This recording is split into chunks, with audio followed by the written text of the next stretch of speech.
Hi folks, I'm Pamela Young. This is Thrive 2030, brought to you by Growth Curve.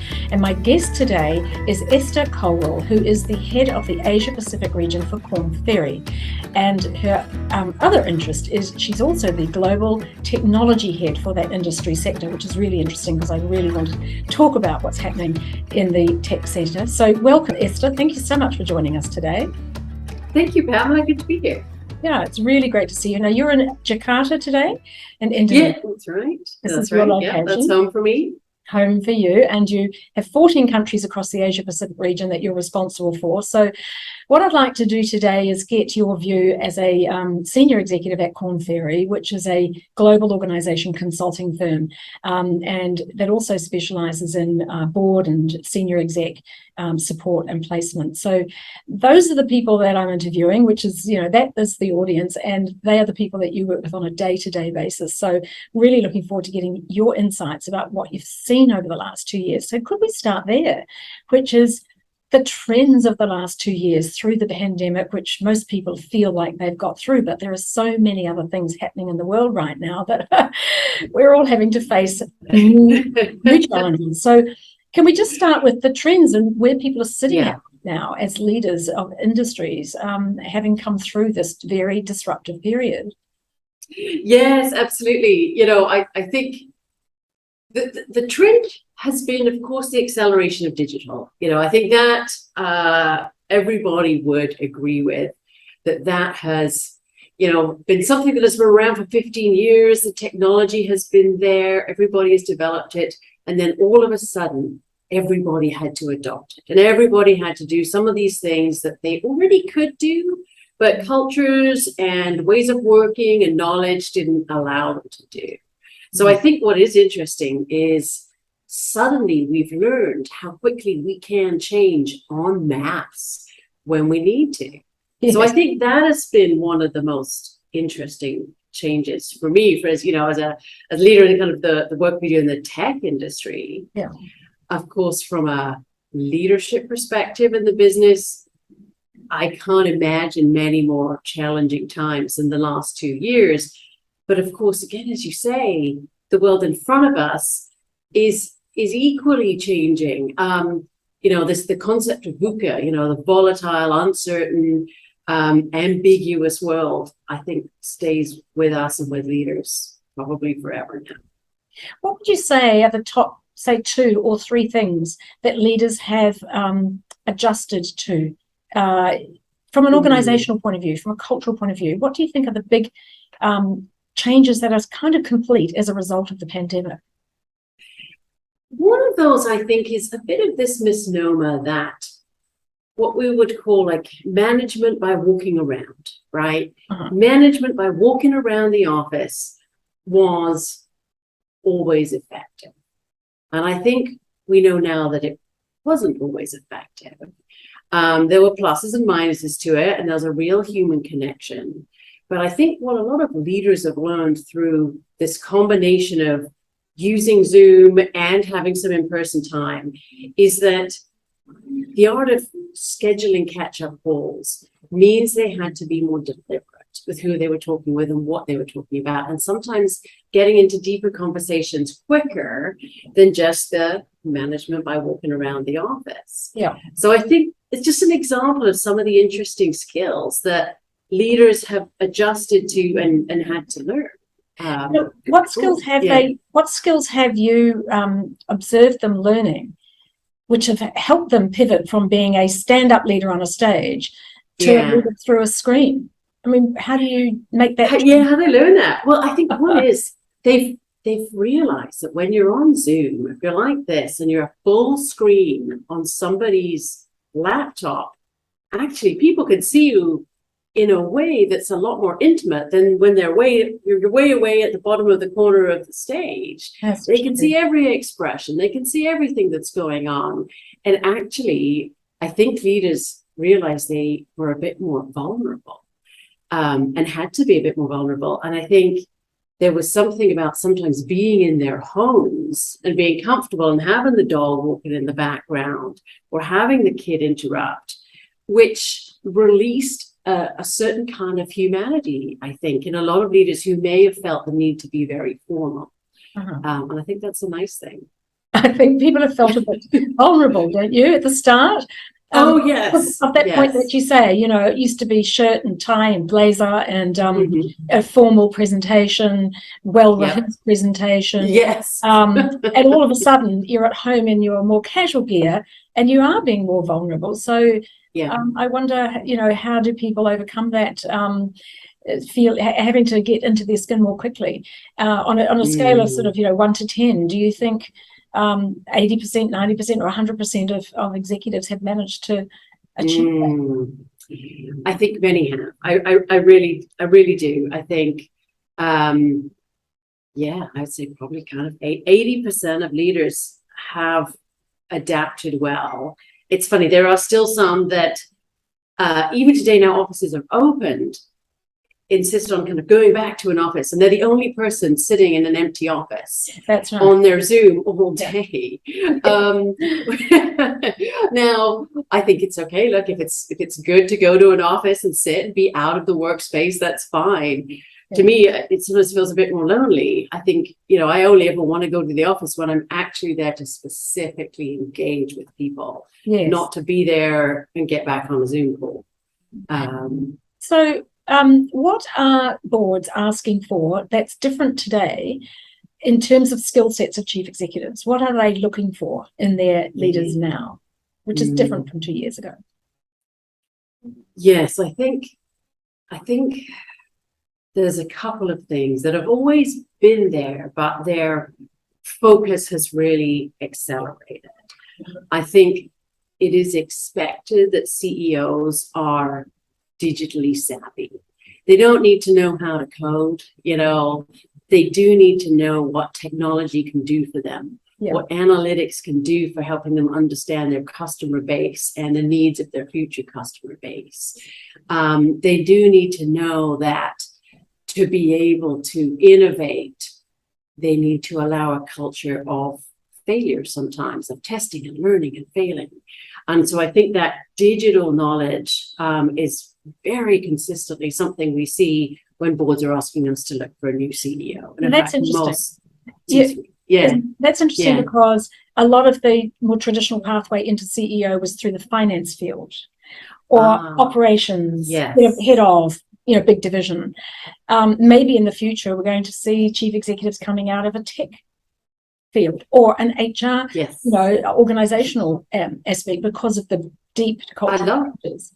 I think that's exactly right. Yes, traditionally, CEOs, yes, a lot come from the CFO space, and also a lot come from running divisional business units. And so they get to where they get to because of operational excellence, you know, ability to run a P&L, ability to, you know, in a CFO's case, present to investors and stakeholders. And what's different now that we're seeing with CEOs is very much the need to look at the whole enterprise. We're seeing the importance of, in fact, I would say going beyond the whole enterprise to understanding the ecosystem, to understanding that they're really running a community, not a company. And part of that, of course, that's an interesting point. It's a community. Okay, good. Because that, and then when you start to think about that, it's like, oh, of course it's your employees, also all of your contractors, also your vendors, also your partners, and then everything else that a big company touches, which is very, very wide. And hence the very natural inclusion of the ESG topic as being a high priority on every single CEO agenda. Are you seeing organizations putting in training for their top team, say their top 100 around digital and around technology? Do you think that other than just using, you know, the interface that they have to use every day, are they getting training in things that are outside of that day-to-day communications interface so that they are getting a deeper understanding of Internet of Things, VR, AR, robotics? Are they actually getting exposed to that? Are they getting it? Yes, again, of course, not every company is there. I would say the leading companies in this regard are kind of the big four, and some of the strategy companies who are making sure that their executives, their partner level, are trained, because they recognize that most of those at partner level are not digital natives like the junior folks are. I mean, myself and you perhaps included, I think, I first switched on and used a computer at Oxford University when I'd finished my career typing a resume.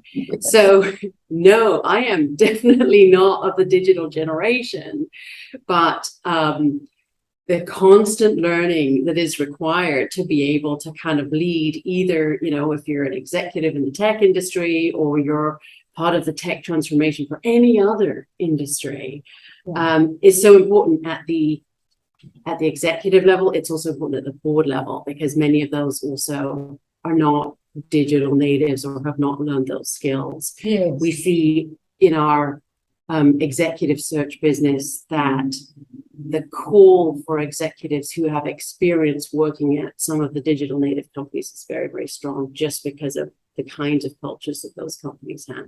Okay. In terms of the workforce disruption, there's sort of, we've all moved to a hybrid working arrangement, and there's a lot of discussion about whether that's going to stay, and I think there's largely an opinion that that's going to stay in some form. I come across chief executives frequently who are resisting that, because they feel, that's quite challenging to motivate their team. They've got part of the workforce that works in an office, part of the workforce that works in a factory or on a ship or in an airline. And so it's inequitable, because there are some who must come to the location to do their work and others can work virtually. So there's this challenge of inequity. And then, of course, there's the other argument about productivity increases that have been reported by people who say they're getting more out of the people who are working at home. So therefore, not only is there a better productivity, but because they're less stressed and they're not doing all that traveling time, etc., they actually have better mental health. Of course, then there's the other challenge of isolation, which, is a different discussion. But what are your thoughts about the workplace disruption? And is it where we've landed today? Is it a good place to be? Can we build positively from this? Yeah, there's no clear answer, and I don't think there's going to be a clear answer for a while, if ever. I do think, that the toothpaste is out of the tube on 9 to 5 office work. I think that day is done. And to be honest, I'm not sad that it is done. I think it kind of inhibited a number of things. And I think it kind of reinforced sometimes gender stereotypes, right? Because, it's tougher for parents to kind of have to go, get the kids ready to school, go to the office, come back and do all of that sort of thing. So it's enabled some flexibility. But it's tough. And the inequity thing, I think, is very real, and what gives CEOs a lot of pause as they think about this. So in the tech industry, Apple is requiring employees to go back to the offices 3 days a week, not 5 anymore, but 3.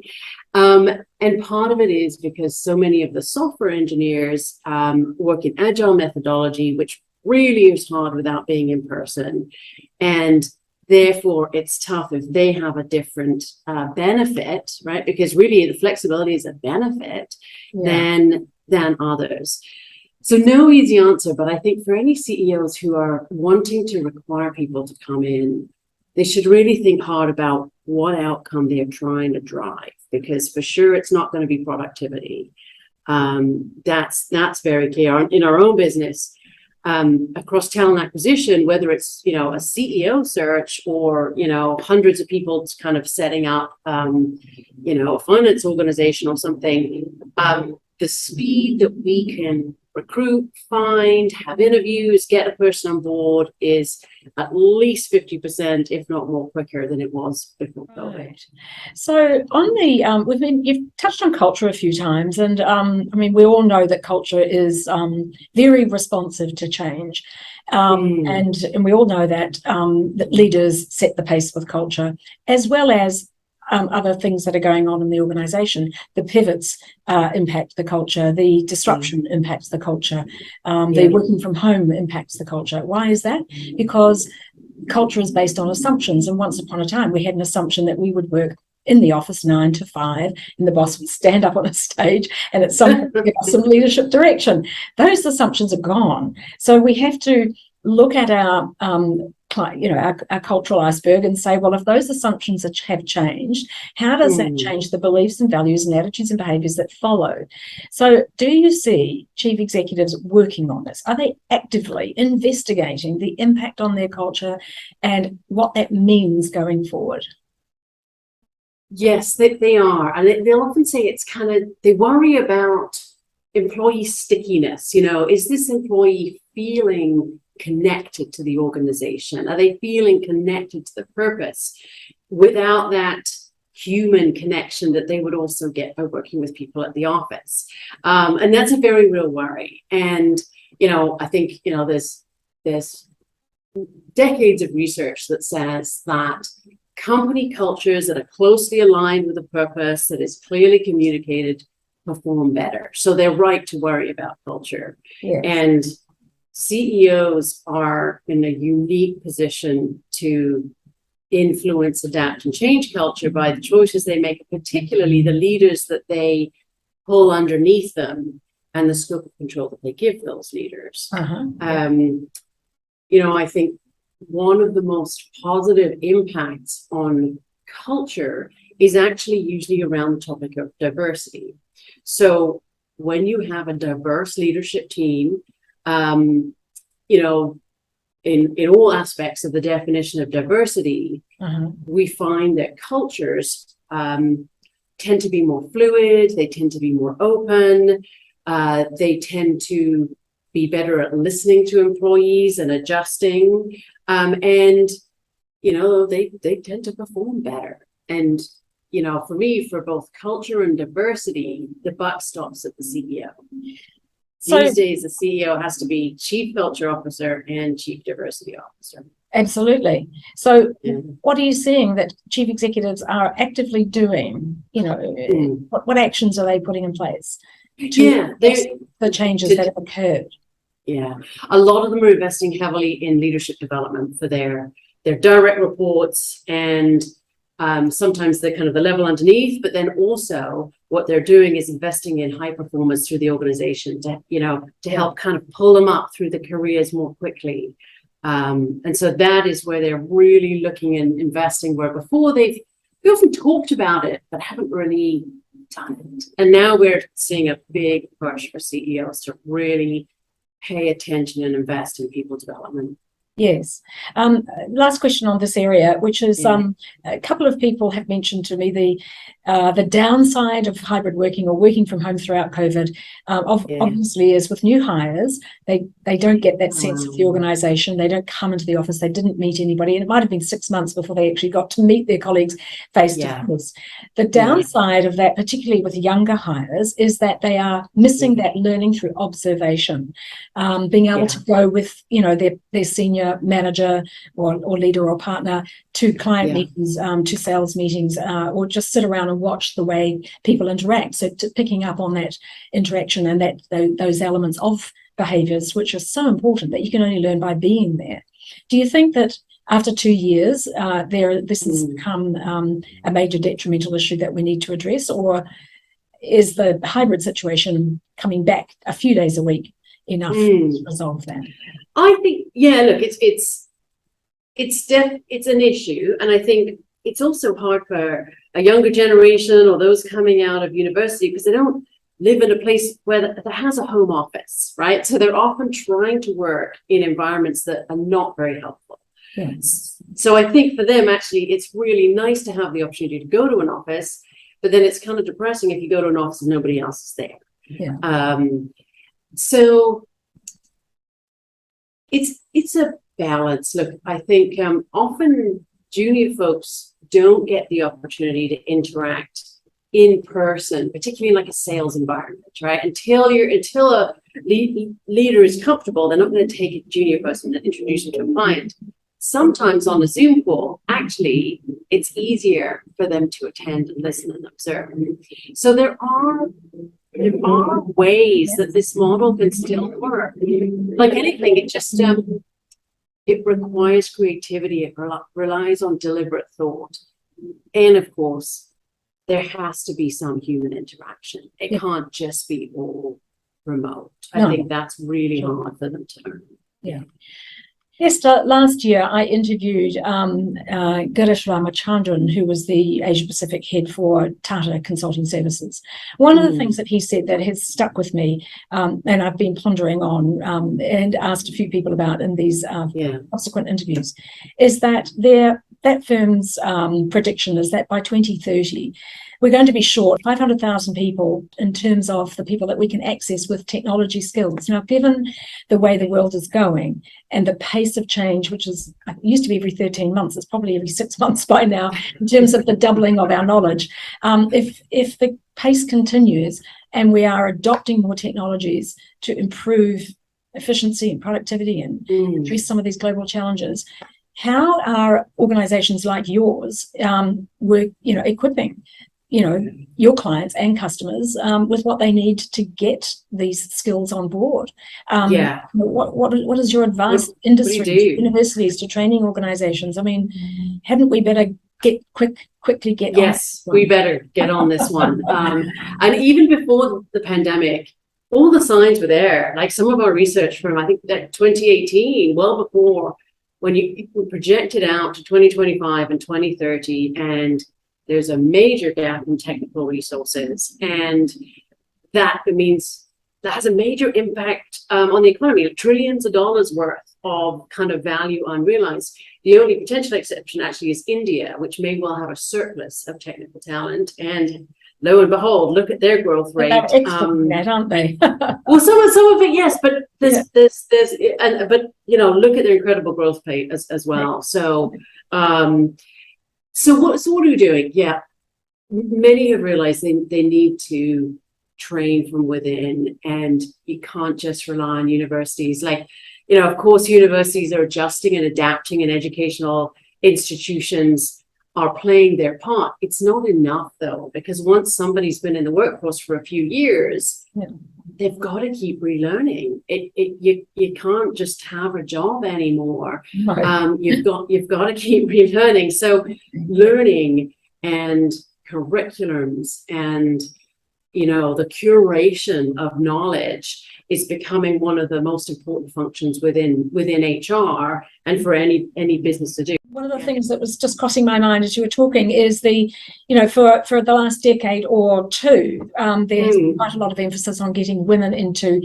STEM subjects, science, technology, engineering, and math. And of course, all of those subjects are required, well, not all, but they're the kinds of subjects that lead to great technology workers.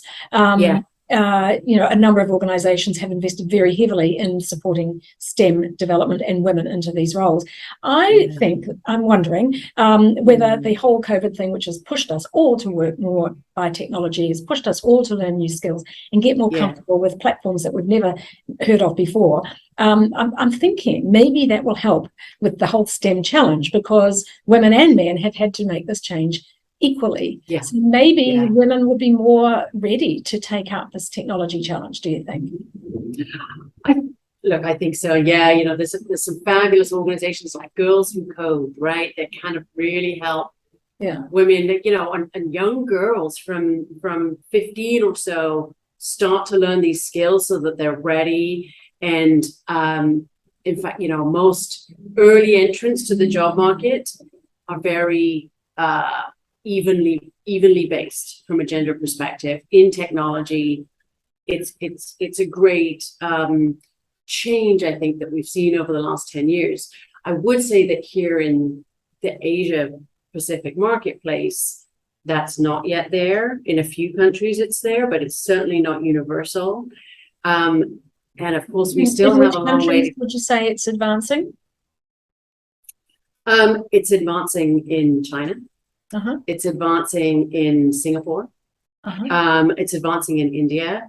I think Japan, ANZ, we still see not really moving ahead at the rates of some other, certainly Western countries, and including their Asian counterparts, actually. I think then, of course, the challenge is, it's great if you've got a technical person and then you've got some women there, but when we talk about moving women to leadership and the importance of diversity for successful performance, again, Asia is not yet where we see the US or the UK or some of the Nordic countries in their business community and the balance of diversity there.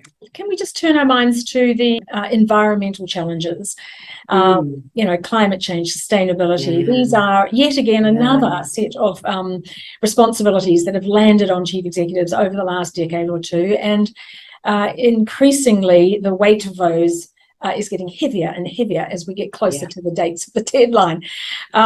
It seems that because of the war and the pressure on price and the inflation and interest rates and all of those things, the media is reporting that climate change is going to now take a back step. It's not as important as getting these other things right, which is keeping the money rolling and making sure that people can get paid and dealing with the economic and fiscal issues. Do you get a sense from the people that you're talking to that the media's report is accurate? Is climate going to take a back seat to getting the rest of the world's issues resolved? I mean, some countries have been said, well, they've now said that they can't meet the 2030 or the 25th COP goal, to get their fuel emissions down because they've got to put attention into other things first. Yeah. I think unfortunately it probably will take a back seat. I think certainly for the next 6 to 12 months, and I sincerely hope that is only that duration and not longer. And I think for business as well, there's still somewhat of a perception, perhaps, that this is more of a luxury that you can do when business is good, not when business is bad and tough times. So if we come to a period where many businesses face tougher times through inflation, through supply chain, there's a good chance that it will, which is unfortunate because the size of the issue is so enormous. I mean, to me, I feel like this is the challenge of our generation, right? And I'm a Gen X, and my children are at green school here, which means that, they're very much looking to build environment into everything and how they learn and what they do. Right. And I'm kind of aware that I'm the generation that's really needs to get on with it and get responsible for fixing some of this. But I do think there's going to be a pullback. Particularly in Europe, right, with this tough, hot, dry summer, with gas prices needed for air conditioning, and then again winter coming and gas prices needed. It puts some of the other environmental considerations on a back burner. Yes, 6 months ago, before the war, of course, we already had all these extra issues to deal with.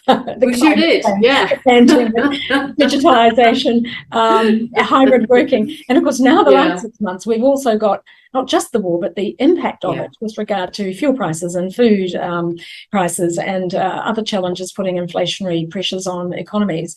Oh my goodness, where is the board and the chief executive going to put its focus for the next 3 years? I mean, obviously it's on survival, and the short-term focus has always been on productivity, efficiency, profit and performance, but we can't afford to not have our eyes on these bigger issues, can we? We can't afford to drop the ball on some of these other things, because there is a prediction that there will be another pandemic in the next few years on top of all the rest of it. So what's your advice? What is your firm advising firms to do about how to plan for the future?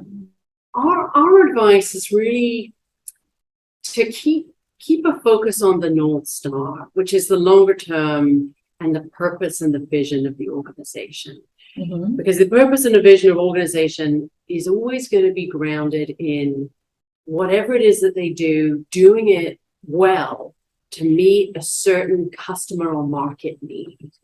And so if they keep to that North Star and then adjust as you need to with the wind, and whatever comes, it's always been that way. In fact, I mean, this is the tried and true of leadership. You never know what's coming. We never have. We've always thought it was uncertain.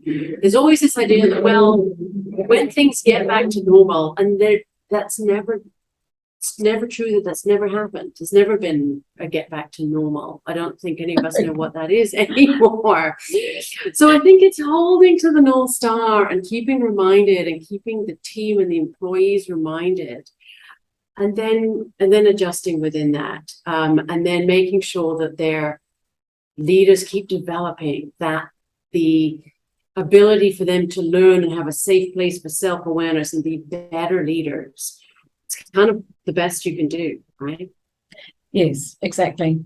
I think just that last point about leaders and leadership in the future is, I've heard a lot from chief executives in these interviews that the thing that they have identified as being the biggest learning of their leaders is that employees matter. Yeah. You know, their view is important. They've really learned that. We need to be more empathetic. You can't start the conversation with, hey, what's on the agenda today? You start with the conversation with, how are you feeling? I haven't seen you for a week. Because you've been, or a month or 6 months because you've been at home. This whole humanizing of the leader is something that used to be called the soft stuff. And you know, as a change agent, I've always said, well, actually, it's the tough stuff, because it's the thing that is hardest, because you cannot see culture, you cannot see how people are feeling. So you have to be insightful, and you have to be able to ask really good penetrating questions without feeling like you're interrogating people, but you have to be able to listen and show that empathy. So I'm just wondering, what is your take on that? Are we sort of in that period now that we're learning that soft stuff is no longer soft, and I hope so, and it has value? I hope so. Yes, I think it's so long been called soft skills, and it is actually the hardest thing. It's much harder for people to change habits and beliefs and how they interact with others than learn a new technical skill. And it has a outsized impact on organizational and team performance, and it's very known and it's very proven. I think we're learning this. I think one of the benefits of COVID is that suddenly companies understood the importance and the value of their employees, and that they had to take care of them, and they had to make decisions around supporting their mental health, which sometimes had just kind of been swept under the rug before. And then the very real recognition that mental health has actually always impacted employees. And suddenly now there's kind of permission to talk about it, which is it's a good thing. And so now we see this surge in demand for mental health policies. Doesn't mean actually there were a lot of issues that weren't always there, that just no one was able to talk about. Yes. Now, mental health has been rising, particularly, in Western economies for the last few decades, and in Asian economies as well.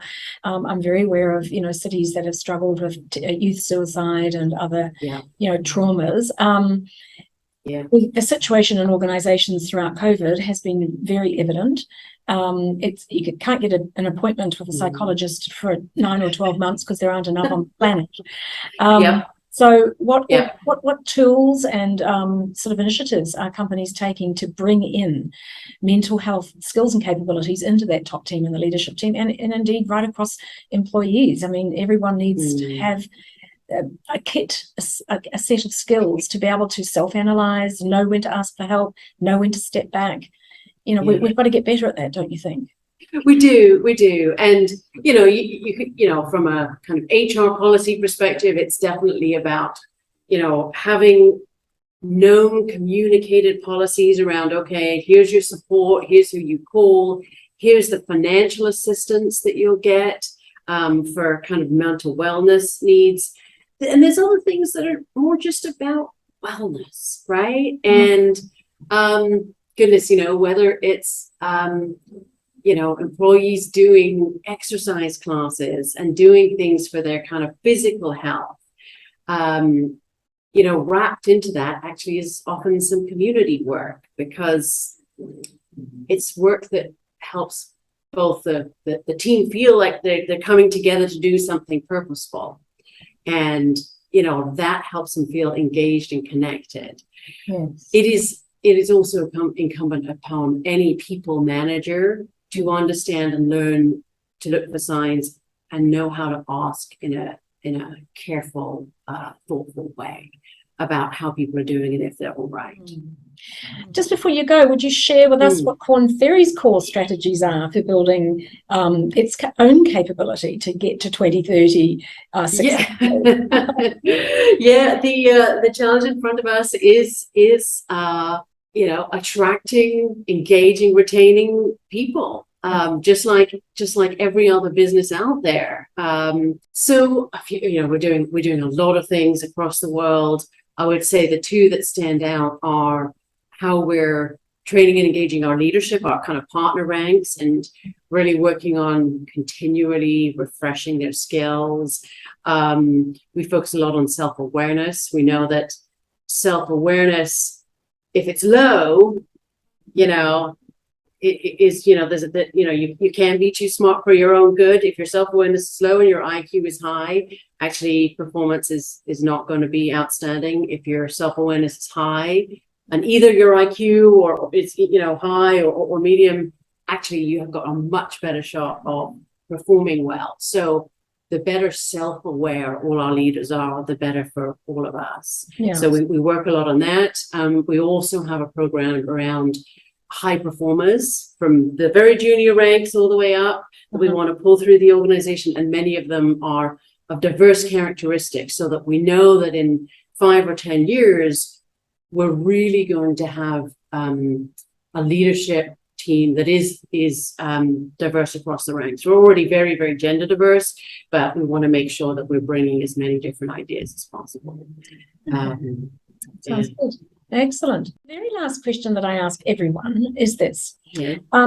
If you found yourself sometime in the future promoted to a job called Chief Executive of the World, what would be top of mind for you to put on your first 100 days agenda to not necessarily address, but put on the table for discussion with your top team?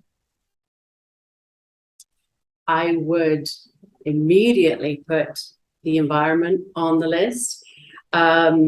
Living here and seeing the impacts on things like plastics in the ocean, as much as pollution, those sorts of things, that is top of my list. My second would be food and hunger that I'm seeing out there. And the third would be women, whether it's safety, like in many of the cities, for example, in India or Pakistan, whether it be in education, whether it just be, in child support and care. Those are my top 3. Okay, so that first one, the environment. Do you think that, you're centered in Indonesia, but you've got a mandate across 14 other Asia Pacific countries. What would you say if your top team were made up of someone from each of those 14 countries? Where do you think the most enthusiasm would come from? I mean, who's ready for the challenge, really? Oh, that's a tough one. Oh, gosh. I mean, it's Singapore are incredibly impressive. Incredibly impressive what they're doing. I agree. Number 2, that's a tough pick. That's a tough pick. So maybe one shining light. Maybe New Zealand comes in second, but then these are 2 small countries, so their ability to make a difference, of course, is much smaller than China and India, and Indonesia and Malaysia. So as a leader, and I'm sorry to press you on this, but China and India. What do you think it would take to get them on board? I think it's the younger generation will need to push the current leadership very hard. I think they will need to continue to, because they do this quite well, particularly in China, make sure that where they spend their money as consumer becomes very, very aware of what the companies are doing and their policies, and are they actually following a supply chain all the way down to make sure that everything they do is green, and buying from those companies and not the others that may kind of just be doing some greenwashing. So I think money speaks, and the power of the consumer may be the best lever Yeah, good, very good comment, very good point. Your Mm. second, of course, was food.